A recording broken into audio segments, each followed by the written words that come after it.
حضرت عبداللہ بن عمر رضی اللہ تعالیٰ عنہ اس حدیث کے راوی ہیں،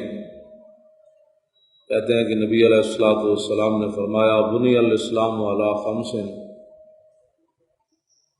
کہ اسلام کی بنیاد جو ہے وہ 5 چیزیں ہیں: شہادت اللہ الہ الا اللہ وان محمدا عبدہ ورسولہ، یہ اسلام کی پہلی بنیاد ہے کہ بندہ اس بات کی گواہی دے کہ اللہ کے علاوہ کوئی معبود نہیں اور نبی علیہ الصلوۃ والسلام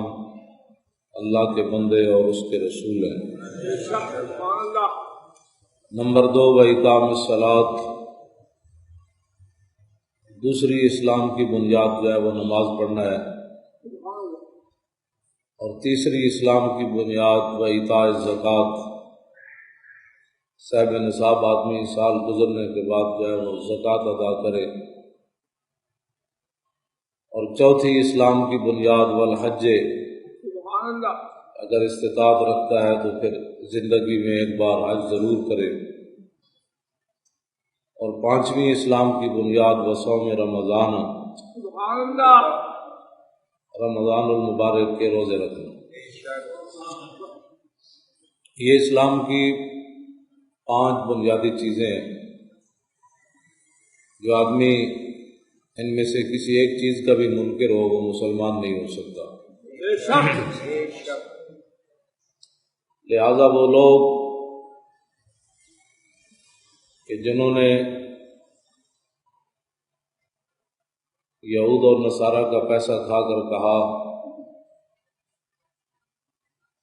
کہ قیامت والے دن یہودی اور نصرانی بھی بخشے جائیں گے، کیونکہ توحید کو تو وہ بھی مانتے ہیں۔ نبی علیہ الصلوۃ والسلام نے اسلام کی بنیاد صرف توحید کو بیان نہیں فرمایا، اللہ اکبر، بلکہ فرمایا شہادت اللہ الہ الا اللہ وان محمدا عبدہ ورسولہ۔ مسلمان وہ ہے کہ جو توحید کی بھی گواہی دے اور رسول اللہ صلی اللہ تعالی علیہ وسلم کے نبی اور رسول ہونے کی بھی گواہی دے۔ سبحان اللہ، سبحان اللہ۔ لہٰذا یہ نظریہ بالکل غلط ہے، اور صرف یہود و نصارہ کو جو ہے وہ خوش کرنے کے لیے یہ باتیں ہیں۔ ایسے ابو الفضل اور فیضی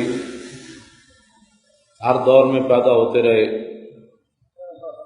کہ جو اکبر اور جہانگیر کو خراب کرنے والے لوگ تھے وہ بھی کلمہ پڑھتے تھے، اور جو امام احمد بن حنبل کو کوڑے مروانے والے تھے وہ بھی کلمہ پڑھتے تھے، جو امام ربانی کو جیل کے اندر ڈالنے والے تھے وہ بھی مسلمان کہلاتے تھے، جو امام اعظم ابو حنیفہ کو جیل میں کوڑے مروانے والے تھے وہ بھی مسلمان کہلاتے تھے۔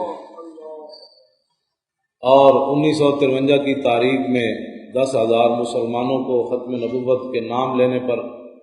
جن لوگوں نے شہید کیا تھا وہ بھی مسلمان تھے، اور آج قاضی ممتاز حسین قادری کو پھانسی لگانے والے بھی اپنے آپ میں مسلمان تھے۔ تو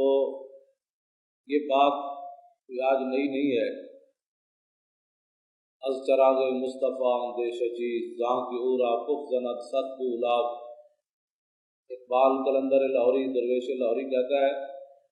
کہ نبی علیہ الصلوۃ والسلام کی ظاہری حیات میں تو ایک ابو لہب تھا جو چراغ مصطفی کو پھونکے مارتا تھا کہ یہ بجھ جائے۔ کہنے لگا کہ آج تو لاکھوں اور کروڑوں ابو لہب ہیں جو حضور کے دین کو بجانا چاہتے ہیں۔ گھر چمی آیت صدائے لا الہ آنچ از دل رفت قیمانت بلب، کہنے لگا ہر طرف سے لا الہ الا اللہ کی آواز آ رہی ہے، لیکن جب اس کی قدر و قیمت دل سے چلی گئی تو زبان سے پڑھنے کا کیا فائدہ ہوتا ہے۔